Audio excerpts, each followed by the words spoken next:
यही कहना है कि शायद उनको अपहरण कर लिया हो, ऐसा।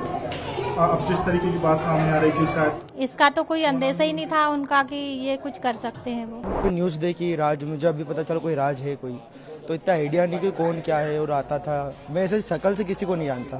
शक्ल से नहीं आता। तो सोनम का नेचर कैसा था? वो दीदी का बहुत अच्छा नेचर था, नॉर्मली सबसे फ्रेंडली रहते थे वो तो। बिल्कुल बहुत खुश थे, सब पूरा परिवार खुश था, हम भी खुश थे कि बहुत अच्छी जोड़ी है। मतलब जैसे हमने सगे वगे में देखा था, सब मिलित हुए सब हमको। तो आपने कभी राज को आपने यहाँ नहीं देखा है? नहीं सर, राज कुशवाहा को तो मैंने अभी न्यूज़ में देखा है कि यार ये ऐसा मतलब घर के पास आप नहीं, कभी नहीं देखा? बचपन से आप उसे देख रहे हैं लेकिन आपने नहीं देखा? नहीं पढ़ते उनको, हुए या हाँ, कॉलेज टाइम में? नहीं उनको कभी साथ में नहीं देखा मैंने। और अच्छा व्यवहार था, 2 साल से जानते हैं। शादी में आप लोग भी गए होंगे जब? हाँ गए थे। किस शादी तरीके की शादी हुई थी? धूमधाम अच्छी हुई थी, धूमधाम से शादी हुई थी। सोनम खुश नजर आ रही हाँ, आ रही थी खुश नजर। थी? ऐसा कुछ लग रहा था कि? नहीं, ऐसा तो कुछ नहीं लगा।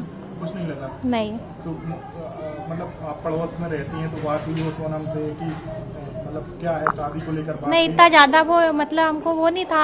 अभी अभी आए थे हम लोग तो नए नए, इसलिए ज्यादा कुछ वो बुलाया नहीं। था? हाँ बुलाया था शादी में, गए भी थे शादी में। तो शादी के दिन आप मिले हो उनके परिवार वालों से, क्या बातचीत हुई? नहीं, मेरा जाना नहीं हुआ था, मेरे हस्बैंड गए थे, मेरा जाना नहीं था। मैं बाहर गई हुई अभी थी। जब सोनम नहीं मिल रही थी तब आपकी उनके परिवार वालों से बात हुई हो? हाँ हुई है ना। हुई थी बात? हाँ, क्या बोल रहे थे? बस उनका यही कहना है कि शायद उनको अपहरण कर लिया हो, ऐसा।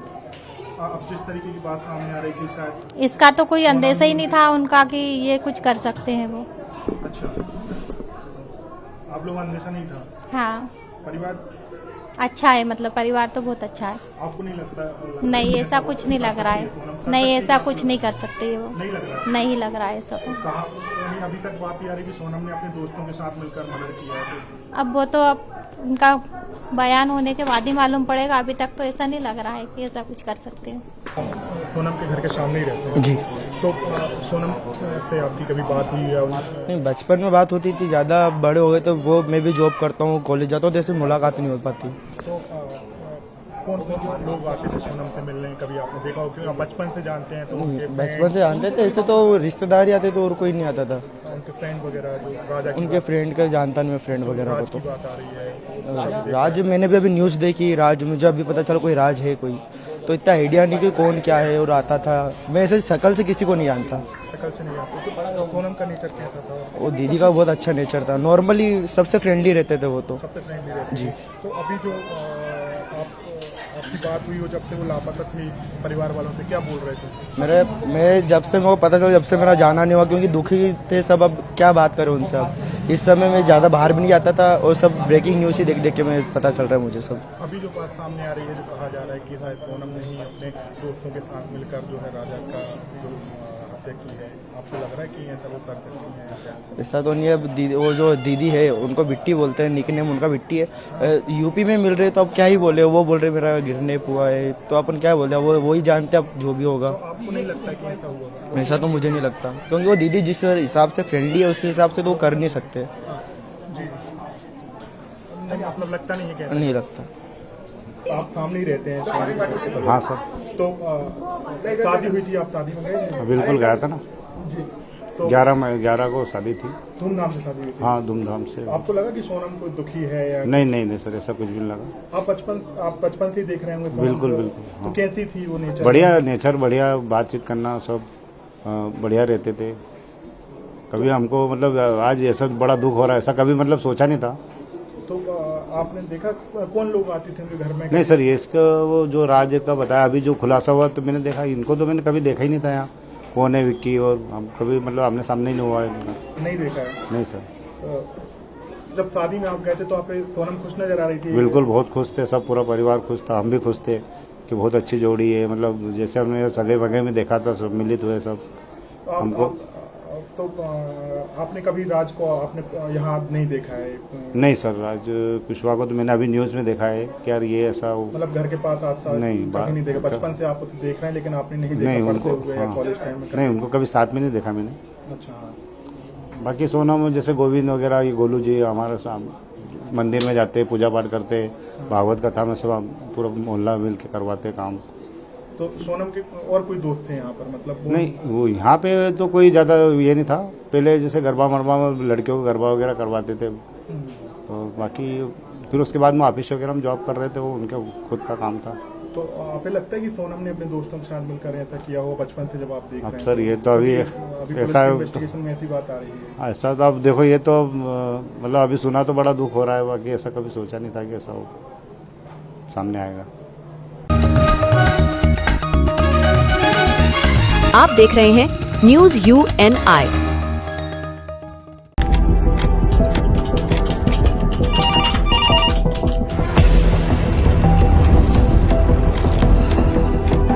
क्या?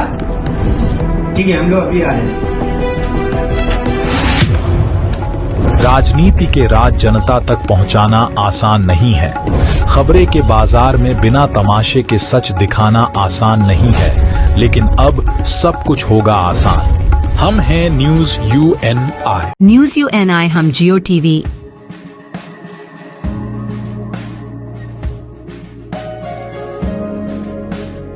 ई बाबा, हरे कृष्णा कृष्णा कृष्णा हरे हरे, हरे राम रॉक TV,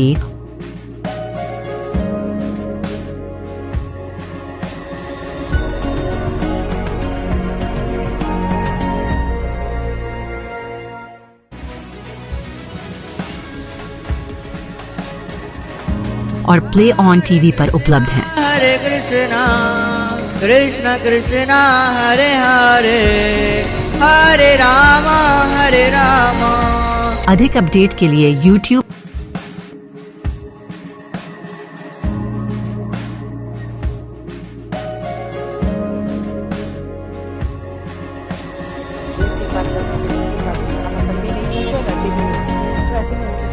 और Facebook पर फॉलो करें।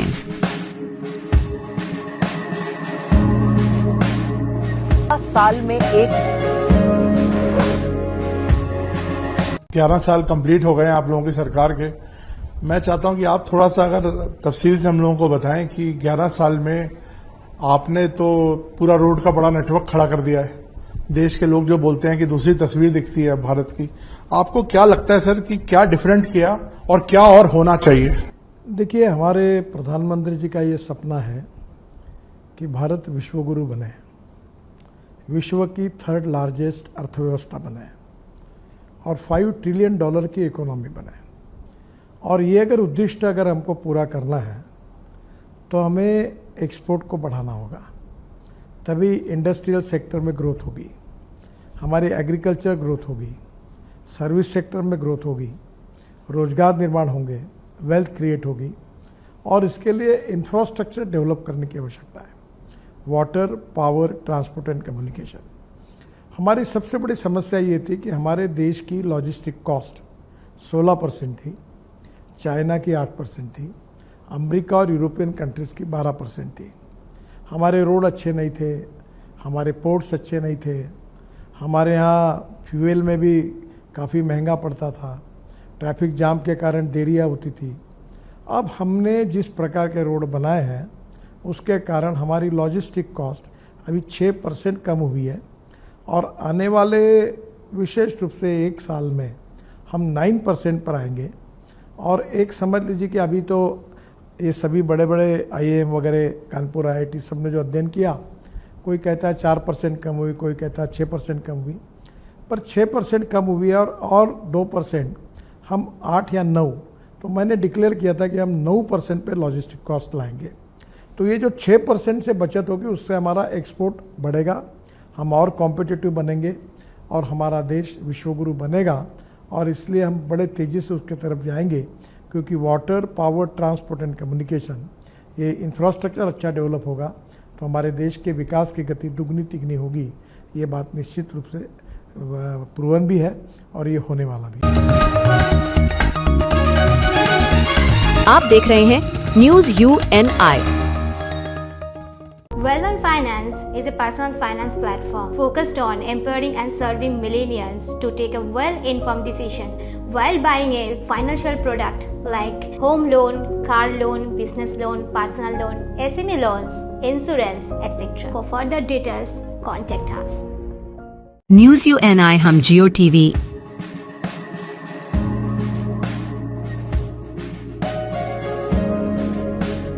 ई बाबा। हरे कृष्णा कृष्णा कृष्णा हरे हरे हरे राम हरे राम। Rock TV.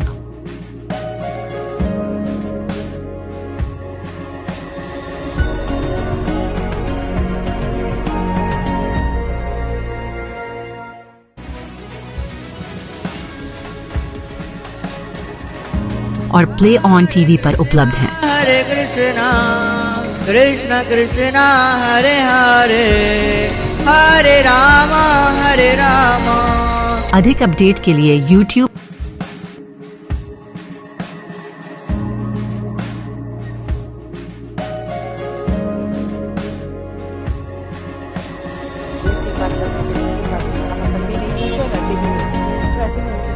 और Facebook पर फॉलो करें।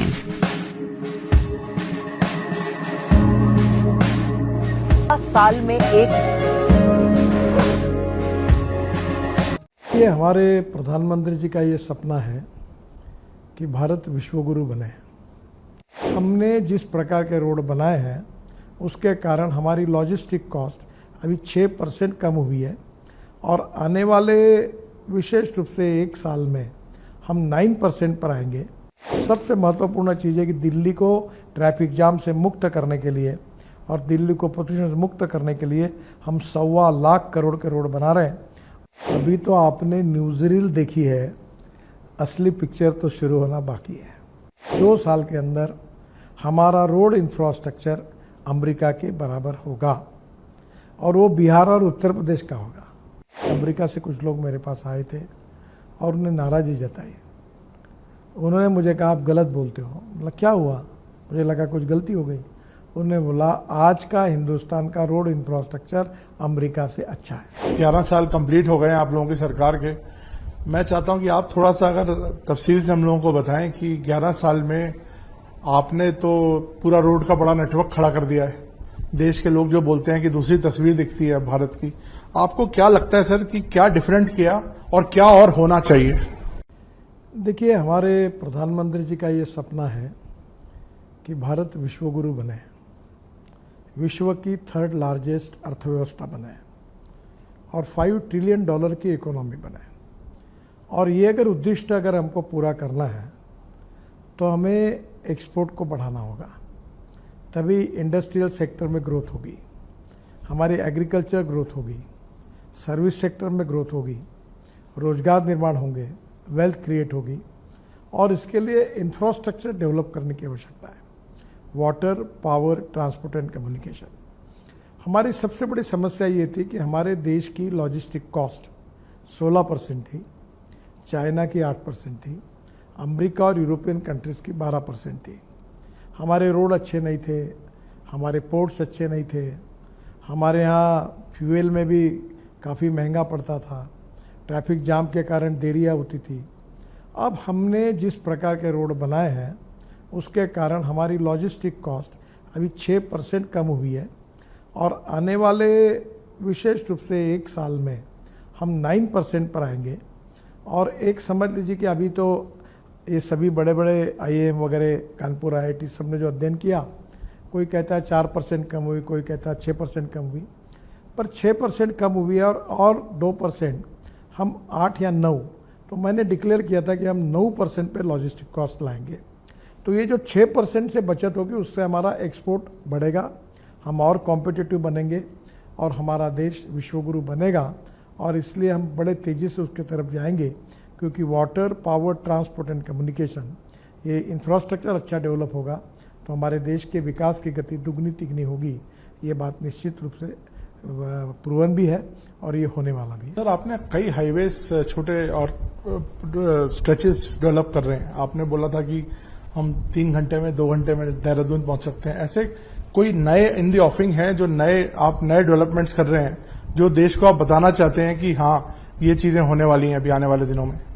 देखो, विशेष रूप से हम 25 ग्रीनफील्ड एक्सप्रेस हाईवे बना रहे हैं और करीब 3000 किलोमीटर पोर्ट कनेक्टिविटी के हाईवे बना रहे हैं।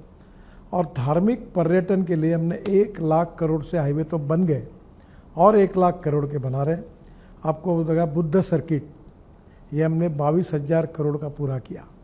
ये south east Asia, Indonesia, Malaysia, China, Singapore, Hong Kong, Japan, ये सब बौद्ध धर्मीय लोग जब आते हैं तो ये भगवान गौतम बुद्ध के जन्म स्थान पर जहाँ उनको ज्ञान प्राप्त हो वहाँ सब जगह जाते हैं। तो अब सब जगह अच्छे रोड बनने से फॉरेन टूरिस्ट भी बढ़ गया है। दूसरा, 4 धाम बद्रीनाथ, केदारनाथ, गंगोत्री, यमुनोत्री, इसका ट्रैफिक 3 गुना बढ़ गया। अब लोग स्टेट गवर्नमेंट को रोकना पड़ा क्योंकि रोड अच्छा बना। अभी हम केदारनाथ के रोपवे बना रहे हैं, तो एक प्रकार से वो भी 12,000 करोड़ का प्रोजेक्ट है। राम वन गमन मार्ग, राम जहाँ से वनवास के लिए गए थे वो हाईवे हम बना रहे हैं। 84 कोसी परिक्रमा है वो बना रहे हैं। कैलाश मानस सरोवर को पिथौरागढ़ से उत्तराखंड से जा सकेंगे, वो रोड 85 to 90% पूरा हुआ है, वो हम बना रहे हैं। महाराष्ट्र में हमने पंढरपुर देहू आळंदी को जोड़ने वाला 12,000 करोड़ का पालकी मार्ग बनाया, बेट द्वारका का बनाया। पंढरपुर, गाणगापुर, अक्कलकोट, हर जगह पर जितने धार्मिक पर्यटन के स्थल हैं जहाँ लोग जाते हैं, हमने वहाँ अच्छे रोड बनाए। और ये मुझे करीब 2 लाख करोड़ की ये परियोजनाएं हम पूरी कर रहे हैं। विशेष रूप से जो 25 ग्रीनफील्ड हाईवे बना रहे हैं वो भी बहुत इम्पॉर्टेंट है। और उसमें से आपको एक छोटा सा उदाहरण बता दूं कि मनाली से आप निकलेंगे तो रोहतांग पास जाने के लिए 3.5 घंटा लगता था, 8 मिनट में आते। अटल टनल बनी, अटल टनल से बाहर आएंगे तो आप डायरेक्ट लद्दाख लेह तक हम 8 टनल बना रहे, रोड बना रहे। लद्दाख लेह से आएंगे तो कारगिल के नीचे झोजिला टनल, आशिया की सबसे बड़ी 12 किलोमीटर की टनल बना रहे, वो 75-80% काम पूरा हो गया। बाद में झेड़बोर टनल प्रधानमंत्री ने उद्घाटन किया, वो भी पूरी हुई। वहाँ से श्रीनगर आएंगे और श्रीनगर और जम्मू के बीच में हम 36 टनल बना रहे हैं, उसमें से 23 टनल पूरी हुई है, 4-5 टनल पर काम शुरू है। और जैसे हम जम्मू आते हैं उसके पहले ही कटरा के पास कटरा दिल्ली एक्सप्रेस हाईवे शुरू होता है। अमृतसर होकर दिल्ली आएंगे, दिल्ली से दिल्ली मुंबई हाईवे से निकलकर हम सूरत तक जाएंगे। और आप भी साउथ में जाना होगा उत्तर भारत को, तो मुंबई, पूना, कोल्हापुर, सोलापुर से आगे जाते थे, बेंगलोर, चेन्नई, कन्याकुमारी, त्रिवेंद्रम। अब वहाँ जाने की ज़रूरत नहीं। अब सूरत से नया ग्रीन हाईवे बना रहे हैं हम, सूरत से नासिक, नासिक से अहमदनगर, अहमदनगर से सोलापुर, सोलापुर से कर्नूल, कर्नूल से कन्याकुमारी, चेन्नई, बेंगलोर, कोचीन, त्रिवेंद्रम, हैदराबाद, सब पूरे साउथ को जाने के लिए अब मुंबई, पूना, सोलापुर, कोल्हापुर जाने की ज़रूरत नहीं। 240 किलोमीटर दिल्ली से चेन्नई अंतर कम हुआ। अगर हमको बचपन में हम सुन रहे थे कश्मीर से कन्याकुमारी तक, ये सपना इसमें पूरा हो रहा है। अभी आपको दिल्ली में तो हम लोग इतने हाईवे बना रहे हैं कि दिल्ली से देहरादून अब 4-6 महीने में शुरू होगा 2 घंटे में, दिल्ली से अमृतसर 3.5-4 घंटे में, दिल्ली से कटरा 6 घंटे में, दिल्ली से श्रीनगर 8 घंटे में, दिल्ली से जयपुर 2 घंटे में, चेन्नई से बेंगलोर 2 घंटे में, बेंगलोर से मैसूर हो गया वो जो 1 घंटे में हो गया। और यहाँ को मेरठ से दिल्ली 4.5 घंटे लगते थे, अब 50 मिनट में हुआ। अब ऐसे इस प्रकार के हम करीब और 25 ग्रीन एक्सप्रेस हाईवे बना रहे हैं। और मुझे लगता है कि ये हाईवे पूरे हिंदुस्तान के तकदीर को बदल देंगे, नक्शे को बदल देंगे। हम पर्वतमाला परियोजना रोपवे केबल कार बना रहे हैं, 15 रोपवे 60 किलोमीटर की अब फाइनल स्टेज में है। उत्तराखंड में केदारनाथ और हेमकुंड रोपवे निर्माण कर रहे हैं। गोविंदघाट हेमकुंड साहिब रोपवे जो है वो करीब 3,000 करोड़ का है। सोनप्रयाग केदारनाथ रोपवे हमने अवार्ड कर दिया है 5,000 करोड़ का। हम 35 मल्टी मॉडल लॉजिस्टिक पार्क बना रहे हैं, 670 हमने रोड साइड एमिनिटीज़ बनाए, काफ़ी कुछ बन चुकी है। सबसे इम्पोर्टेंट स्थिति ऐसी है कि हम इंटर मॉडल स्टेशन बना रहे हैं, तिरुपति में बना रहे हैं और कटरा में बना रहे हैं। और इतना ही नहीं तो हमने करीब 4.5 करोड़ पेड़ 3 मीटर के लगाए, 80,000 पेड़ ट्रांसप्लांट किए, बाम्बू का क्रैश बैरियर बनाया। और सबसे महत्वपूर्ण चीज़ है कि दिल्ली को ट्रैफिक जाम से मुक्त करने के लिए और दिल्ली को प्रदूषण से मुक्त करने के लिए हम 1.25 लाख करोड़ के रोड बना रहे हैं। उसमें से करीब 1 लाख करोड़ के रोड आने वाले दिसंबर तक पूरे हो जाएंगे। और निश्चित द्वारका एक्सप्रेस हाईवे आपने देखा है, स्टेट ऑफ आर्ट प्रोजेक्ट है, वो टनल भी शुरू हो गई है, ट्रायल भी शुरू हो गया। अब दिल्ली में कालिंदी कुंज वाला एक बड़ा रोड है जिसमें दिल्ली मथुरा एकदम शॉर्ट हो जाएगा। हम देहरादून वाले हाईवे को UR2 को जोड़ रहे हैं। UR2 से पानीपत से एयरपोर्ट 3.5 घंटे लगते हैं, आधा घंटे में जाएंगे। तो ये इतने बड़े प्रमाण पर दिल्ली में भी हम काम कर रहे हैं, जिसके नई योजनाएं भी हाथ में ले रहे हैं, जिसमें दिल्ली को भी ट्रैफिक जाम से मुक्ति मिलेगी, ऐसा मुझे विश्वास है, और प्रदूषण से भी मुक्ति मिलेगी। गडकरी जी, जो आपने सारे प्रोजेक्ट्स गिनवाए, आपको क्या लगता है ये पूरा ओवरऑल पिक्चर, तस्वीर कब तक देश को सामने दिखेगी होती हुई? हालांकि अलग अलग टाइमलाइन है सबकी, लेकिन आप पूरा जैसे कंप्लीशन जिसे बोलते हैं, क्योंकि ये बहुत आपने जो प्रोजेक्ट्स बताए हैं ये बिल्कुल शक्ल बदल सकते हैं इंफ्रास्ट्रक्चर की। नहीं सर, आप बदल सकता नहीं, बदल गई है।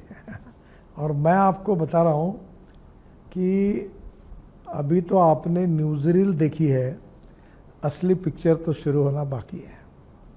जो पाइपलाइन में प्रोजेक्ट हो रहे हैं वो इतने तेज़ी से दौड़ रहे हैं कि निश्चित रूप से आप 2 साल के अंदर हमारा रोड इंफ्रास्ट्रक्चर अमेरिका के बराबर होगा, और वो बिहार और उत्तर प्रदेश का होगा। यानी मैं तो आपको थोड़ा वो लगता नहीं झिझक कि अमेरिका जैसा इंफ्रास्ट्रक्चर होगा? कई पॉलिटिशियंस हमारे बोल के सर, मुझे इसलिए झिझक नहीं होती कि अमेरिका से कुछ लोग मेरे पास आए थे और उन्हें नाराज़गी जताई। उन्होंने मुझे कहा आप गलत बोलते हो। मतलब क्या हुआ? मुझे लगा कुछ गलती हो गई। उन्होंने बोला आज का हिंदुस्तान का रोड इंफ्रास्ट्रक्चर अमेरिका से अच्छा है। आप कभी अमेरिका में आए हुए लोगों को, जिनने देश में अभी टूर किया होगा, उनसे पूछो, वही आपको सही प्रतिक्रिया देंगे। गडकरी जी, इतने बड़े स्केल पर जब प्रोजेक्ट्स होते हैं, तो लाखों करोड़ों, हजारों लाखों करोड़ के, आपको लगता है कि कहीं ना कहीं क्वालिटी इंडेक्स भी एक बड़ा मायना होता है इसमें? क्वालिटी के हिसाब से हम लोग क्या एक अच्छे उस पर निकल रहे हैं? देखिए, हमारी कई बार हमने देखा जल्दी टूट गए कोई प्रोजेक्ट्स में, कुछ प्रॉब्लम्स आ गई तो सोशल मीडिया पे काफ़ी चीज़ें उठी भी। देखिए साहब, पहली बात तो ऐसी कि हम क्वालिटी के साथ कॉम्प्रोमाइज़ नहीं करेंगे। अभी केरल में हुआ, हमने हमारे अधिकारी PD RO सबको सस्पेंड किया, कॉन्ट्रैक्टर को डिबार किया, 2 साल के लिए उसको टर्मिनेट किया। जो इंजीनियर थे, इंडिपेंडेंट इंजीनियर, उनको भी हमने कार्रवाई की। अभी हम लोग क्वालिटी के साथ कोई कॉम्प्रोमाइज़ नहीं करेंगे, और जो जहाँ क्वालिटी ख़राब होगी उन ठेकेदारों पर, अधिकारियों पर कड़ी कार्रवाई करेंगे, और कर रहे हैं। और क्वालिटी हमारी प्राथमिकता है, क्वालिटी के साथ कोई कॉम्प्रोमाइज़ नहीं होगा। पर अभी कभी कभी क्या होता है, क्वालिटी के कारण नहीं, कभी बरसात के कारण, पानी के कारण, बाढ़ के कारण कोई समस्या आती है, तो फिर भी क्वालिटी के बारे में हम बहुत सजग हैं, और क्वालिटी के बारे में हम कोई कॉम्प्रोमाइज़ नहीं करेंगे, ये मैं आपको विश्वास के साथ बताना चाहता हूँ। सर, एक बड़ा मुद्दा और है, प्रोजेक्ट्स बन जाते हैं, बड़ी बड़ी सड़कें बनी हुई हैं, लेकिन कंजेशन एक बड़ी समस्या है सारी बड़ी सिटीज़ का, सिर्फ दिल्ली का ही नहीं। अगर आप चाहे आपके मुंबई, जो आपने इतना बड़ा डेवलप किया अपने टाइम पे, सब जगह हम देखते हैं कंजेशन को अब गाड़ियों पे लगाना या क्या। अब आपने एक अच्छा कॉन्सेप्ट मैंने पढ़ रहा था कि फ्लाइंग बसेस का भी कॉन्सेप्ट आता है, उस पर मैं बात करना चाहूँगा। देखो, पहली बात तो ऐसे कि पॉपुलेशन और ऑटोमोबाइल ग्रोथ ये मेरे हाथ में तो नहीं है। कहीं ना कहीं इसका एक बेसिक विचार कभी न कभी करना होगा। जिस प्रकार से अर्बनाइजेशन हो रहा है, लोग गाँव से शहरों की तरफ आ रहे हैं, दिल्ली, मुंबई, कलकत्ता, चेन्नई, बेंगलोर, पुणे, हैदराबाद, ये पॉपुलेशन बढ़ रही है। ये निश्चित रूप से एक चैलेंज है, आह्वान है। आने वाले समय में गांव, गरीब, मजदूर, किसान का कल्याण करते हुए कृषि, ग्रामीण, जल, जमीन, जंगल और जानवर आधारित अच्छी टेक्नोलॉजी का उपयोग करके ग्रामीण हिंदुस्तान को भी हमको स्ट्रांग बनाना होगा, ताकि कोई रोजगार के लिए शहरों में ना आए। वो भी कोशिश हमारी सरकार कर रही है, और निश्चित रूप से उसके भी परिणाम मिलेंगे। सर, उड़ने वाली बसें बहुत एक इंटरेस्टिंग टॉपिक इस समय बन गया। आपने बोला कि इस पर भी कुछ रिसर्च चल रही है और कुछ जगह शायद काफ़ी फाइनल स्टेजेस पे है। तो ये हम पब्लिक ट्रांसपोर्ट को आसान बनाना चाहते हैं। पहली बात तो ऐसे कि धौला कुआं से मानेसर तक पूरा हवा में पॉन्ड सिस्टम शुरू करके हम जोड़ना चाहते हैं, ताकि बहुत ट्रैफिक जाम है इस रोड पर। वैसे हम बंगलोर में भी एक अध्ययन कर रहे हैं। फिर विशेष रूप से उत्तराखंड में, कश्मीर में एक पहाड़ से दूसरे पहाड़ को ऐसे एक डबल डेकर बस जैसी इधर से उधर जुड़ सकती है, उसका भी काम कर रहे हैं। लेटेस्ट हमने एक बहुत अच्छा flash charging electric bus 135 seater की है, पहला प्रोजेक्ट नागपुर में कर रहे हैं। टाटा और एक करके कंपनी है, दोनों के बस रोलिंग स्टॉक वो बना रहे हैं। फ्लैश चार्जिंग में जो सिस्टम है वो सीमेंस और हिटैची की है, और अभी हम लोग ये बस ऐसी है पूरे नागपुर के रिंग रोड पर जाएगी। इसमें 135 सीटर होगी, एग्जीक्यूटिव क्लास होगा, सामने टीवी होगा और बस में 120 किलोमीटर की स्पीड होगी। 40 किलोमीटर के बाद बस रुकेगी और आधा मिनट में लोग उतरेंगे, चलेंगे, उतने में आधा मिनट में बस फिर चार्ज होंगी, फिर आगे जाएगी। तो बस की कॉस्ट कम होगी क्योंकि लिथियम आयन बैटरी कम लगेगी। और इसमें बस एयर होस्टेस जैसी होती है वैसे इसमें बस होस्टेस होगी और इस बस का किराया डीजल बस के तुलना में 30% कम होगा। ये पहला अभी टेंडर निकला है, आज रिसीव होगा इतने में, और नागपुर में हम ये बस सर्विस शुरू करेंगे। उसके बाद दिल्ली से जयपुर, दिल्ली से चंडीगढ़, दिल्ली से देहरादून, बेंगलोर से चेन्नई, मुंबई से नासिक, पुणे, सब प्रकार की ये चालू करेंगे। सर, आप हमेशा से प्रोपोनेंट रहे हैं कि अल्टरनेट फ्यूल्स के। आपने खुद, मैंने देखा पार्लियामेंट में भी आप वो गाड़ी लेके आते हैं हाइड्रोजन वाली। तो अभी ई व्हीकल्स का ट्रेंड चल रहा है सर। अभी देख रहे हैं कि इंडिया में बहुत ई व्हीकल्स की तरफ लोग बढ़ रहे हैं। हमारे पास क्या ऐसा इंफ्रास्ट्रक्चर अभी है जो अगर इसकी ओवर ग्रोथ होती है तो इसको सपोर्ट कर सके? 100% है। आप देखिए, मुझे बताने की जरूरत ही नहीं। ई रिक्शा, ई ऑटो रिक्शा, ई रिक्शा जो आपने देखा, अभी ई ऑटो रिक्शा देखा, ई स्कूटर देखा, ई मोटरसाइकिल देखी। अभी आप कितनी इलेक्ट्रिक कार है, आप 5-6 कार में एक इलेक्ट्रिक कार दिखती है। आप दिल्ली में जाओ, कहीं भी जाओ, इलेक्ट्रिक कार आएगी। पूरी बसेस इलेक्ट्रिक की घूम रही। अब इलेक्ट्रिक के ट्रक आ रहे हैं। इथेनॉल की फ्लेक्स इंजन की गाड़ी मेरे पास है जो 100% किसान ने तैयार की, इथेनॉल पे चलती है, 60% बिजली तैयार करती है। और पेट्रोल की तुलना करें तो 25 रुपये लीटर पेट्रोल का भाव होता है। मेरे पास हाइड्रोजन की गाड़ी है, उसका नाम है मिराई। मिराई मीन्स भविष्य। मिराई जापानी वर्ड है, उसका नाम भविष्य। हाइड्रोजन की गाड़ी हमारे यहाँ हुई है। तो आने वाले समय में ethanol, methanol, biodiesel, LNG, CNG, electric, ये सब आ रहा है। हमारा 22 लाख करोड़ का फॉसिल फ्यूल का इंपोर्ट है। ये कम करना और import substitute, cost effective, pollution free और इंडिजिनियस, यही हमारा सपना है। अभी मैं ब्रिक कॉन्फ्रेंस के लिए ब्राज़ील गया था। अभी हमारे विशेष रूप से शिपिंग में बड़े प्रमाण पर हम मेथेनॉल यूज़ करने की बात कर रहे हैं। हमारी ट्रक इलेक्ट्रिक पर आ रही है, हमारे ट्रैक्टर CNG पर आ रहे हैं, इलेक्ट्रिक पर आ रहे हैं। फ्लेक्स इंजन के ट्रैक्टर, जॉन डियर कंपनी, उन्होंने ब्राज़ील में फ्लेक्स इंजन पर इथेनॉल पे चलने वाला ट्रैक्टर तैयार किया। तो देश में जो बदलाव हो रहे हैं उससे प्रदूषण भी कम होगा, इंपोर्ट भी कम होगा, कृषि क्षेत्र में नया इनकम किसानों को मिलेगा। किसान केवल अन्नदाता नहीं, ऊर्जादाता बनेगा। ऊर्जादाता नहीं, ईंधन दाता बनेगा। ईंधन दाता नहीं, अब डांबर भी तैयार हो रहा है परली से, हमने 1 किलोमीटर रोड भी बनाया, डांबर दाता बन जाएगा। अब डांबर दाता नहीं, किसान हाइड्रोजन दाता बनेगा। तो गांव समृद्ध संपन्न होंगे, देश की स्थितियाँ बदलेगी और देश सुखी समृद्ध संपन्न होगा। यही हमारा जो कार्यक्रम है वो यशस्वी होते हुए दिख रहा है। सर, आपने हमारे पिछले इंटरव्यू में एक बार कहा था कि हम इलेक्ट्रिक हाईवेज बनाएंगे जहाँ पे इलेक्ट्रिक चार्जिंग बहुत आसान हो जाएगी। इस पर थोड़ा कुछ बता सकते हैं सर? देखिए, अभी ऐसा है कि दिल्ली से जयपुर है, जैसे मैंने कहा 40-40 किलोमीटर चार्जिंग स्टेशन होगा, बस स्टॉप पर बस खड़ी रहेगी और जाएगी। तो एक प्रकार से पहले एक कंसेप्ट था कि रेलवे जैसी इलेक्ट्रिक केबल डालो, पर अब टेक्नोलॉजी बदल गई। तो अब इलेक्ट्रिक हाईवे बनाने की ज़रूरत नहीं है। आगे 100 किलोमीटर, 150 किलोमीटर के बाद बस खड़ी होगी, चार्ज होगी, ट्रक खड़ा होगा, चार्ज होगा, आगे जाएगा। तो इलेक्ट्रिक ट्रक, इलेक्ट्रिक बसेस चलेगी। और इतना ही नहीं, तो आने वाले समय में हम ये कोशिश कर रहे हैं कि ये पब्लिक ट्रांसपोर्ट सिस्टम जो इलेक्ट्रिक पर है, ये कंफर्ट्स कैसे मिले लोगों को। और इसके लिए अभी ड्रोन टैक्सी आ रही है कि हवा में उड़कर वो इधर से उधर जा रही है। अभी 2 सीटर 4 सीटर तक विकसित हुई है। आने वाले समय हाइपरलूप को हम देश में लाने की कोशिश कर रहे हैं। वर्ल्ड की best public transport technology on electric उनको ला रहे हैं। धीरे धीरे आपको ये सब देखने के लिए मिलेगा, क्योंकि ये देश सुखी समृद्ध संपन्न होना चाहिए। ये देश विश्वगुरु होना चाहिए और इस देश में दुनिया में जो जो अच्छी बात है वो हमारे देश में होनी चाहिए। यही हमारा कार्यक्रम है और मोदी जी के नेतृत्व में उसको पूरा करने की हम कोशिश करेंगे। सर, अब मैं कुछ पॉलिटिकल सवालों की तरफ भी आना चाहता हूँ। अभी भारत ने पाकिस्तान के साथ एक ऑपरेशन सिंदूर लॉन्च किया सर। आपको लगता है कि ये बहुत इफेक्टिव था और इससे भारत ने एक जवाब दिया, बड़ा कड़ा जवाब दिया है? और दूसरा सर, आप वाटर डिपार्टमेंट हेड कर चुके हैं, तो ये जो हम लोगों ने इंडस वाटर ट्रीटी को रद्द किया है, ये आपको लगता है एक इफेक्टिव मूव है? देखिए, हम आतंकवाद के विरोध में हैं। हमारे यहाँ निरपराध लोगों की हत्या हुई, उसकी रिएक्शन के रूप में ऑपरेशन सिंदूर हुआ। पाकिस्तान आतंकवाद को समाप्त करे।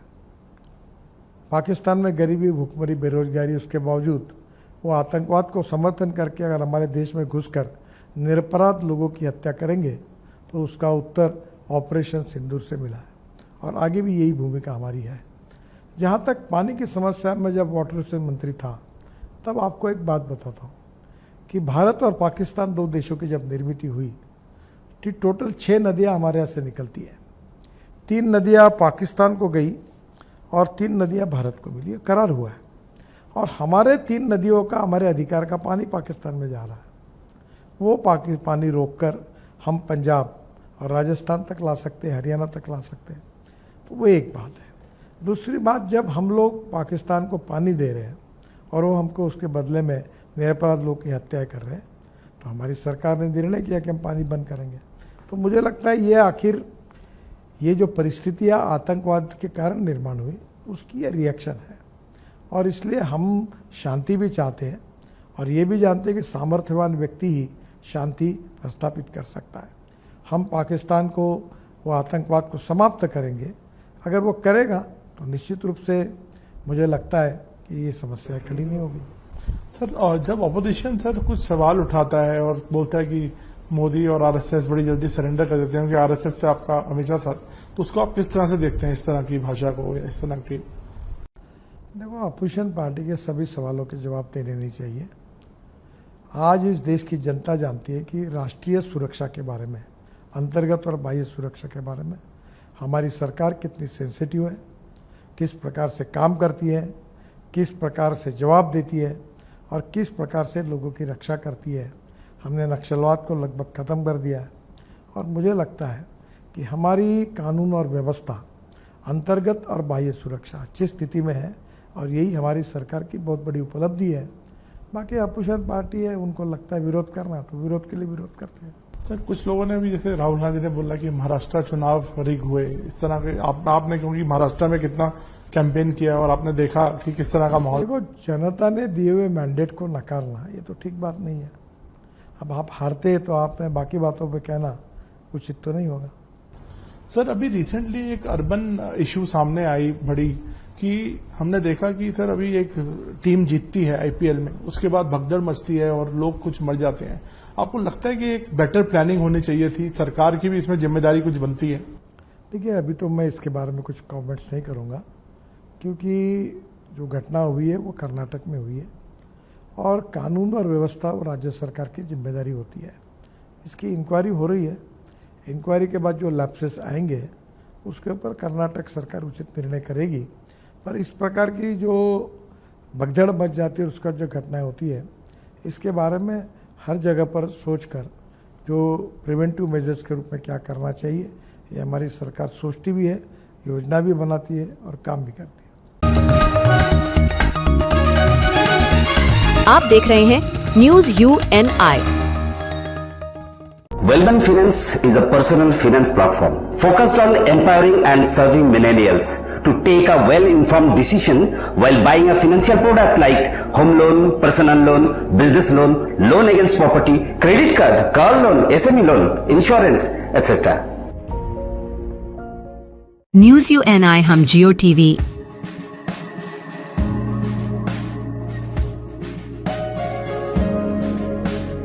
ई बाबा,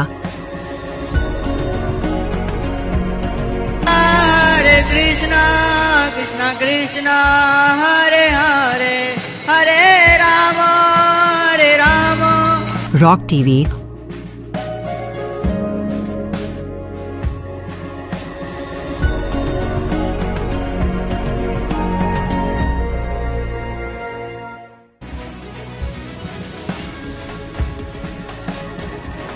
और प्ले ऑन टीवी पर उपलब्ध हैं। हरे कृष्णा कृष्णा कृष्णा हरे हरे, हरे राम हरे राम।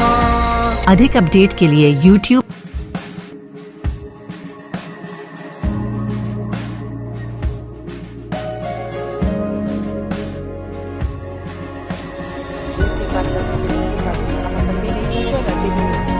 आईसीयू में उनकी हालत है। और फेसबुक पर फॉलो करें।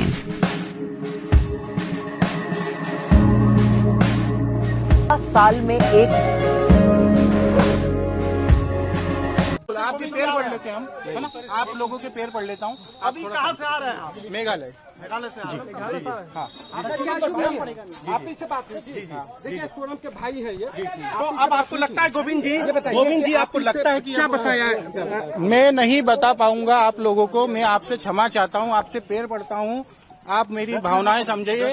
आप 10 मिनट रुकिए। आप अगर इंसानियत आप में है तो आप 10 मिनट रुकिए। आप समझिए मेरी बात। नहीं हम लोग आप समझिए, मैं पिछले 72 घंटे से ऐसे ही जगा हुआ हूँ। मेरी बात समझिए। हम वहाँ पे भी ढूंढ रहे थे, हम यहाँ भी ढूंढने आए हैं। आप सीधे शिलांग से यहाँ चले आए। शिलांग से सीधे चले आए। तो आपके साथ पुलिस भी आई, शिलांग पुलिस भी आई। नहीं, तो आप अकेले नहीं आए साहब। आप समझ रहे समझ पा रहे होंगे। 10 मिनट समझ पा रहे। 10 मिनट दुनिया खत्म हो रही है कि आप खत्म हो रहे हो। आप भी मीडिया यही है, हम भी यही है। हमें आंसर तो ले लेने दो। भाई साहब क्या नाम है? नहीं पता। बताया था रात में। गोविंद जी जो उसने रात में सोनम ने आपको फोन करके बताया था गोविंद जी, वो बता दीजिए। ये सोनम जी भाई है। ये आपसे क्या की थी? बिना पुलिस का नहीं बोलेगा। आपको फोन किया था, क्या बोला था सोनम ने? ये सूची को पास चलती। सोनम आप लोग अभी मिल पाए हैं कि नहीं बहन से? 1 मिनट सर, ये सूची को पास चलती है। आप रुकेंगे, मैं सब बताऊंगा आपको। हाथ जोड़ के क्या बात हुई थी? आपसे बात क्या हुई? अच्छा, जब फोन किया था, फोन कॉल किया था, फोन कॉल करके सोनम पहली बार क्या बोल रही है? अब आप 10 मिनट रुको, हम बहन को मिल लेते, आपसे रूबरू होते। आपसे बात फोन पे जो हुई सर 10 मिनट रुकिए, सारे सवालों के जवाब 10 मिनट। क्या उसे अगवा किया गया था, ऐसा कुछ बोली थी? आपको नहीं, ऐसी कोई बात नहीं हुई है। हमें ऐसी कोई बात नहीं। सिर्फ उसका फोन आया, हम भावुक हो गए। हमने पुलिस थाने में कंप्लेन करा और उसको रिसीव करवाने की कोशिश की। नहीं, हमने पूछ ही नहीं पाए। हम उनसे पूछ ही नहीं पाए। अच्छा, ये घटना को लेकर आपको कोई जानकारी है? किसी तरह की कोई बात हुई थी? कुछ भी जानकारी। देखिए मेघालय पुलिस ने जो कहा है कि सोची समझी साजिश है, इस पर क्या कहेंगे? सर पहले बहन को मिलने दो। आप भी इधर है, हम भी इधर है। कितना समय हो गया आपको सोनम से मिले हुए? अभी कितना दिन हो गया? 20 दिन। 20 दिन हो गया। कभी उस पर फोन कॉल पे कभी बात हो पाई? राजा की माँ गोविंद जी जिस तरीके से राजा की माँ आरोप लगा रही है, क्या कहेंगे? हम किधर खड़े हैं? चाहते हो आप? जान तो राजा की गई, आपके ऊपर, आपकी बहन के ऊपर आरोप लगाए। आप ऐसे आरोपों से नहीं बच सकते। आप मैं अभी कुछ भी बयान नहीं कर सकता हूँ। आप लोगों से हाथ जोड़ के पैर पड़ के रिक्वेस्ट है, आप मुझे पहले मिलने दीजिए, उसके बाद में मैं आपको बयां करूँगा। हम लोग यही पूछ रहे हैं, क्या बात हुई है? हम तो यही जानना चाहते हैं। देश पूछ एक बार में सबको कुछ जो एक बार बता दीजिए। अरे साहब, मुझे पता होता तो मैं आप लोगों को पहले ही बयां कर देता। अच्छा, क्या जानते हैं आप, ये बता दीजिए ना। कुछ भी नहीं जानता। आप क्या पूछना चाहते हैं मुझे? मीडिया से खबर क्या पता लगी आपको? मुझे आइडिया नहीं है। आप उसके बाद से रात को क्या बात हुई? आप 17 दिनों से आप लोग ऐसा क्यों पूछ रहे हो? आपकी बहन 17 दिनों से गायब थी, इसकी खबर थी आपको? नहीं थी। क्या कर रहा हूँ? ढूंढ रहा हूँ 17 दिनों से। पिछले 17 दिनों से आपने क्या क्या किया है? पूरा सर्च करा है, पुलिस वालों के साथ घुमा हूँ, पूरा सर्च करा है। आपको कौन है? क्या बात है? क्या मांग करते हैं पुलिस वालों से? क्या मांग कर रहे हैं? शिलांग पुलिस से क्या मांग है? कुछ भी नहीं। आपकी बहन इनोसेंट है? हमें अभी कुछ भी नहीं पता जब तक नहीं मिलते हैं, मुलाकात। आपको क्या लगता है इनोसेंट है आपकी बहन? राजा की मौत पर क्या नाम बता दीजिए। आप देख रहे हैं न्यूज UNI।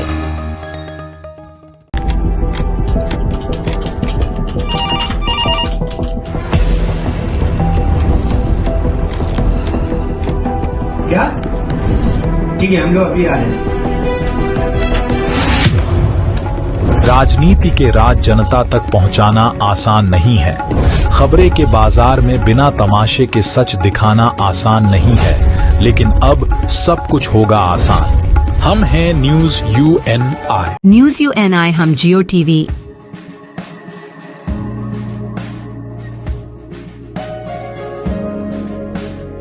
ई बाबा, हरे कृष्णा कृष्णा कृष्णा हरे हरे हरे राम रॉक TV,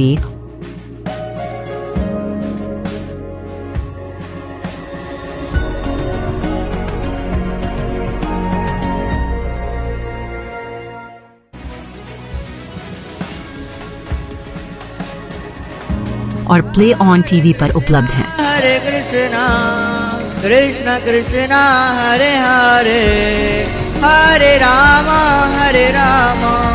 अधिक अपडेट के लिए YouTube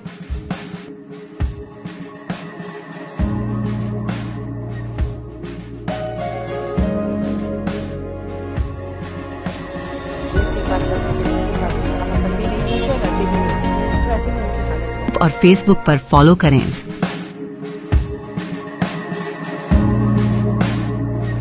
साल में एक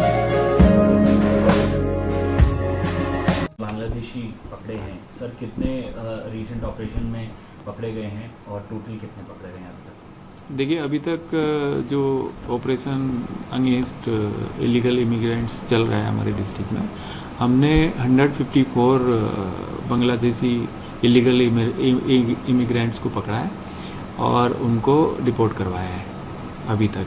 रिसेंटली 6 जून को हमने 11 फैमिलीज जो इधर महेंद्रा पार्क और भारत नगर पुलिस स्टेशन के इलाके में एक सूचना के आधार पर उनको एप्रीहेंड किया, इंटेरोगेट किया और पाया कि ये सब बांग्लादेशी हैं और इनसे इनके टोटल 11 फैमिलीज में 66 इलीगल इमिग्रेंट्स थे जिनको एप्रीहेंड किया, डिपोर्ट करवाया और आज उनको शायद ट्रांसपोर्ट भी यहाँ से करवाया जा रहा है।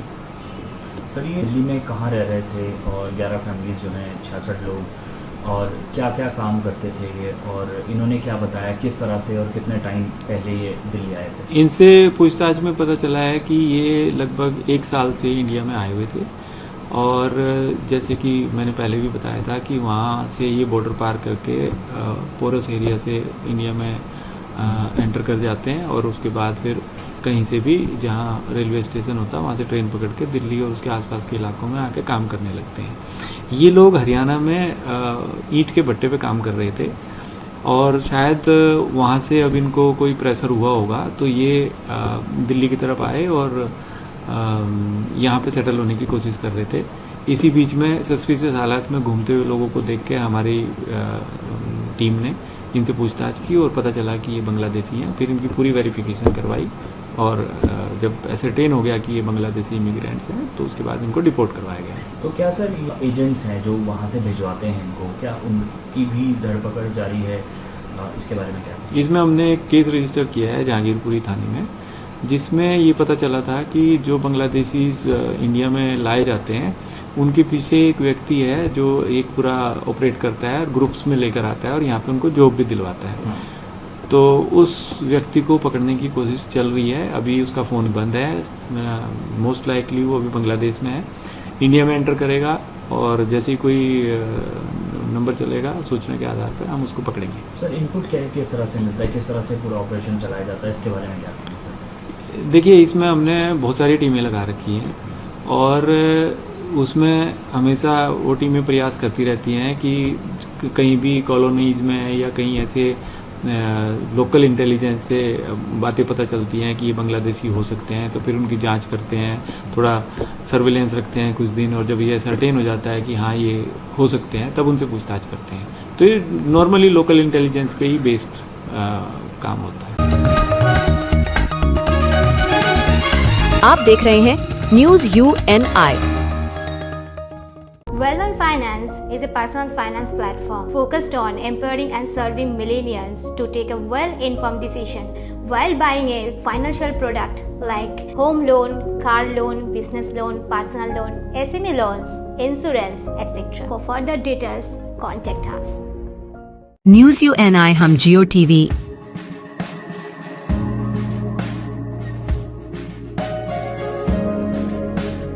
ई बाबा कृष्णा कृष्णा कृष्णा हरे हरे हरे राम रॉक टीवी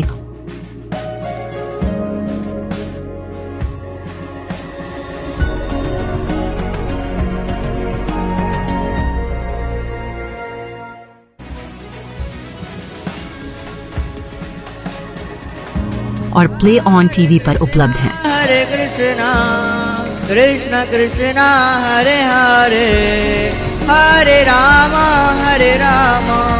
अधिक अपडेट के लिए YouTube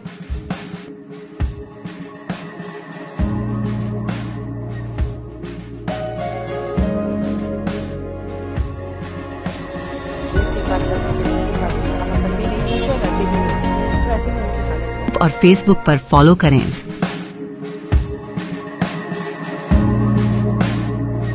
साल में एक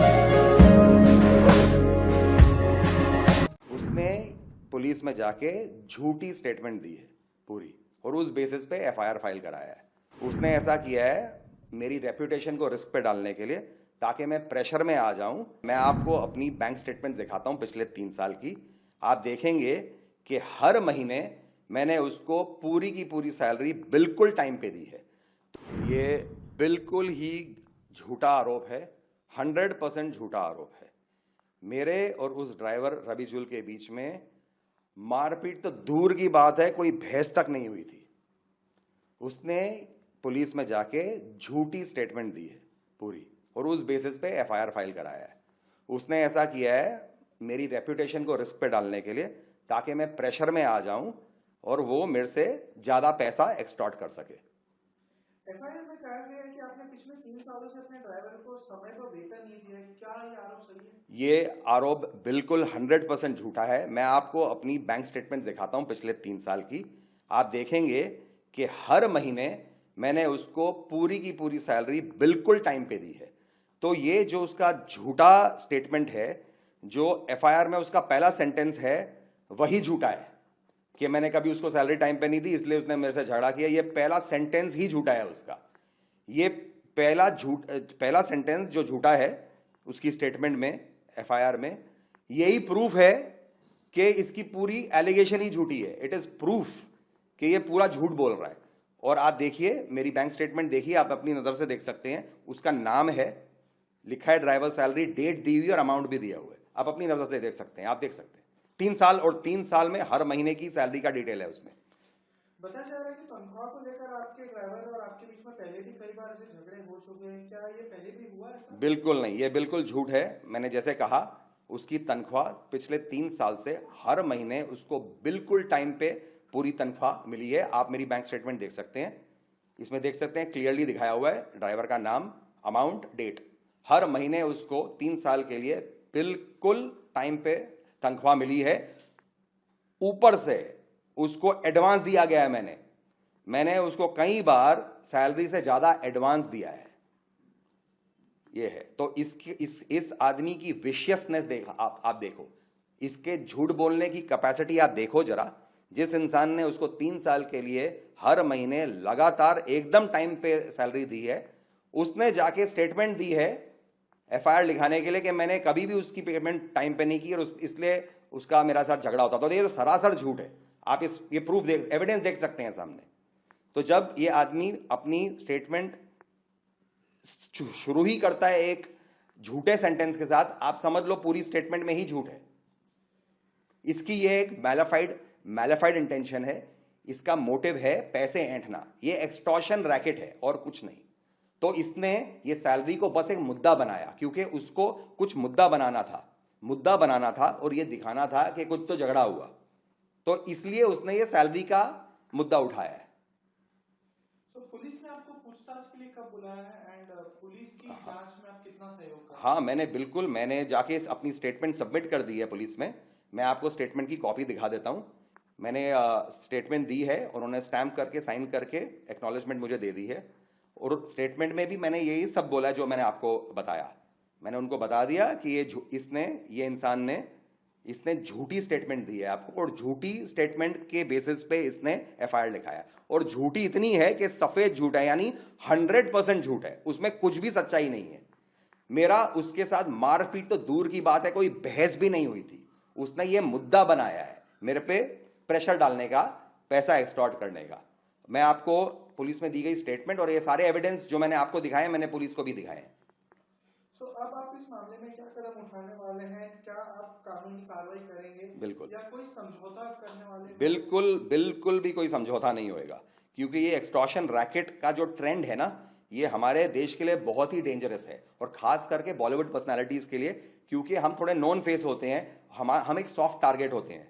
तो ये जो एक्सटॉर्शनिस्ट हैं इनको हमको रोकना पड़ेगा। आमतौर पे क्या होता है, जो बॉलीवुड पर्सनालिटीज है वो डर जाते हैं जब ऐसा कुछ केस होता है ना, वो बिल्कुल डर जाते हैं और ज्यादा पैसे देके वो मामले को उधर ही दबा देते हैं।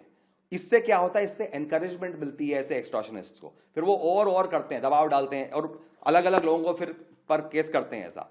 तो उनको रोकने के लिए, इसको रोकने के लिए किसी को तो खड़ा होना पड़ेगा और कहना पड़ेगा नहीं भाई, मैं ऐसे एक्सटॉर्शन थ्रेट में के प्रेशर में नहीं आने वाला हूं।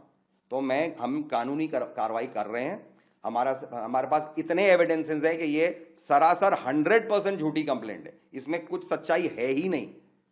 तो हम कानूनी कार्रवाई कर रहे हैं, and we are initiating criminal proceedings against this man रबीजुल।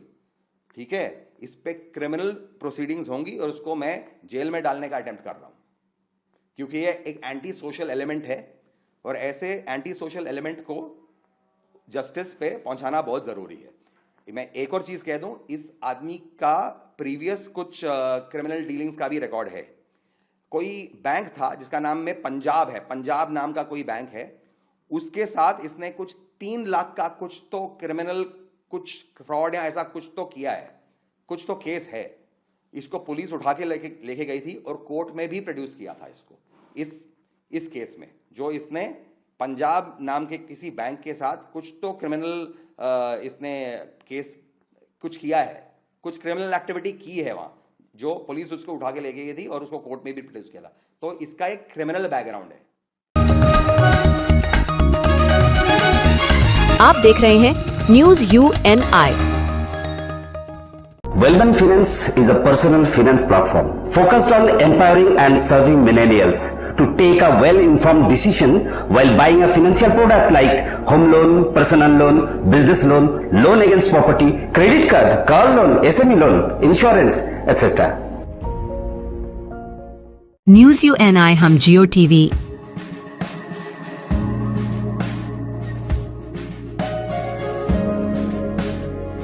Baba, Krishna Krishna Krishna Hare Hare Hare Ram rock TV,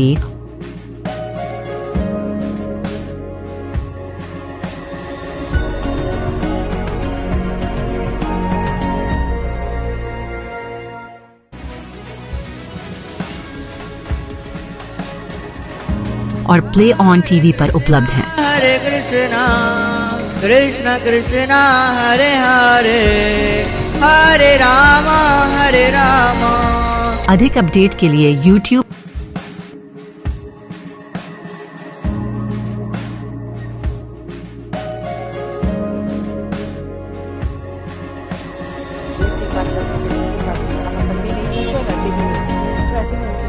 और Facebook पर फॉलो करें।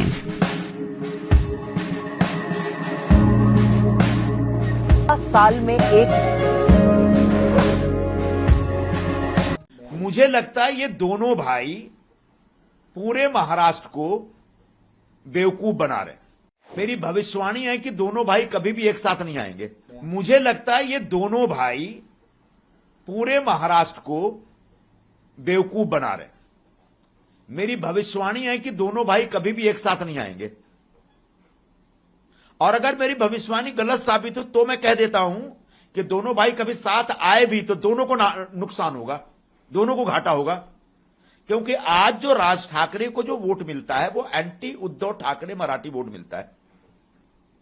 जैसे ही राज ठाकरे उद्धव ठाकरे से हाथ मिलाएंगे, एंटी उद्धव ठाकरे वोट राज ठाकरे को नहीं मिलेगा। वो वोटर एक दूसरा पर्याय ढूंढेगा, दूसरा विकल्प ढूंढेगा। वो हमको मिलेगा या फिर बीजेपी के पास जाएगा, कांग्रेस के पास भी जा सकता है। बिल्कुल उद्धव ठाकरे को एंटी राज ठाकरे वोट मिलता है, मराठी वोट की बात मैं कर रहा हूं। तो जैसे ही हाथ मिलाएंगे वैसे ही जो एंटी राज ठाकरे वोट है उनको नहीं मिलेगा फिर, क्योंकि उन्होंने हाथ मिला लिया, तो वो कोई और रास्ता ढूंढेगा। रह गई बात, संभवतः मैंने सुना है कि राज ठाकरे इससे ऐसी कोई शर्त रख रहे हैं कि कांग्रेस के साथ गठबंधन करेंगे तो साथ में नहीं आएंगे। क्या आज उद्धव ठाकरे के पास इतना गट्स है कि कांग्रेस से गठबंधन तोड़ दे। अच्छा, उद्धव ठाकरे को भी सोचना पड़ेगा। राज ठाकरे जो एंटी नॉर्थ इंडियन ट्रेंड चलाते हैं, उनसे हाथ मिला क्या उनको फायदा होने वाला है? तो कुल मिला के महाराष्ट्र में सिर्फ हेडलाइन बनाने का काम ये दोनों भाइयों की तरफ से चल रहा है। अगर सचमुच वो सीरियस है तो उनको रोक कौन रहा है? दादर से लेकर बांद्रा के बीच दूरी कितनी है? कुछ किलोमीटर की। तो ये एक तमाशा है, दिखावा है। इसका राजनीतिक रूप से इसमें कोई भी तथ्य नहीं है। सर, एक तरफ उद्धव ठाकरे और राज ठाकरे के साथ में आने की बात हो रही है, दूसरी तरफ अजीत पवार और शरद पवार दोनों पार्टी मर्जर की कयास लगाए जा रहे हैं। कल पूना में भी दोनों पार्टियों के प्रोग्राम है, किस तरह से देखते हैं? मुझे नहीं लगता कि ये दोनों पार्टियां भी एक आएंगे। और अगर दोनों पार्टियां एक आती है तो दोनों पार्टियों की विचारधारा एक है, दोनों पार्टियां एक दूसरे के पूरक ही हैं, तो वो आ सकती हैं, हमको कोई ऐतराज नहीं है। लेकिन क्या शरद पवार जी का नेतृत्व अजीत पवार जी पुनः स्वीकार करेंगे? क्या अजीत दादा का नेतृत्व सुप्रिया ताई स्वीकार करेंगी? मुझे लगता है कि यह भी सिर्फ एक ऐसे ही मीडिया में एक चर्चा करने के लिए यह शिगुफा छोड़ा गया है। हां, शरद पवार जी प्रधानमंत्री नरेंद्र मोदी के कामकाज से प्रभावित दिख रहे हैं, यह स्पष्ट हो रहा है। भारतीय जनता पार्टी या एनडीए की सरकार ने जिस तरीके से सुप्रिया ताई सुळे को एक बहुपक्षीय संसदीय मंडल दल का नेतृत्व करने का एक मौका दिया, वो एक अच्छी शुरुआत है विरोधी पक्ष को साथ में लेकर चलने का। और उस हिसाब से अगर ये दोनों पक्ष एनडीए के करीब अगर शरद पवार जी आते हैं तो अपने आप में खुशी की बात होगी। हां, इतना मुझे पता है कि अब उनका मन एमवीए में नहीं लगता। आप देख रहे हैं न्यूज UNI।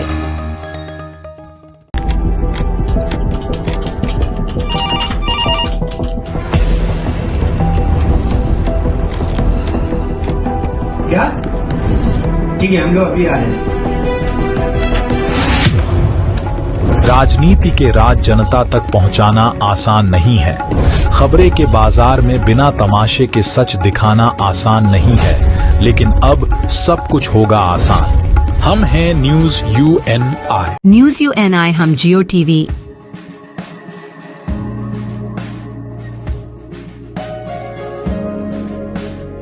ई बाबा,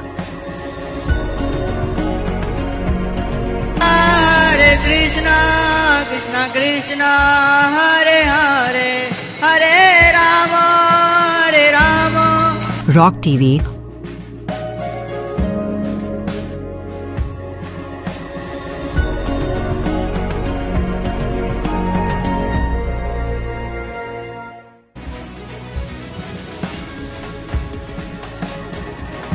और प्ले ऑन टीवी पर उपलब्ध हैं। हरे कृष्णा कृष्णा कृष्णा हरे हरे, हरे राम हरे राम।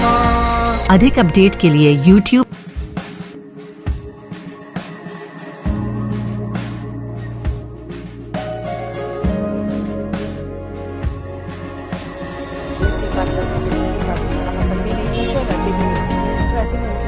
और Facebook पर फॉलो करें।